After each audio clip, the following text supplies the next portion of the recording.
ముందు భోజనం పెట్టి కెన్నడుగా భోజనం చేయను తల్లి. 10 మంది ఉన్న మగవారు పక్కన కూడా నవ్వనమ్మా. వాళ్ళు కొండకు బాబు కొండకు మంచి కీర్తి తెచ్చేదనమ్మా.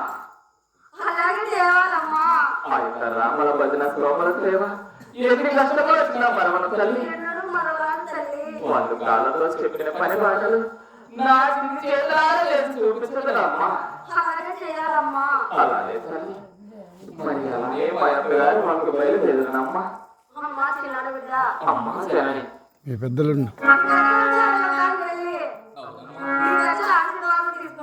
అలానే తల్లి. అలానేనమ్మా.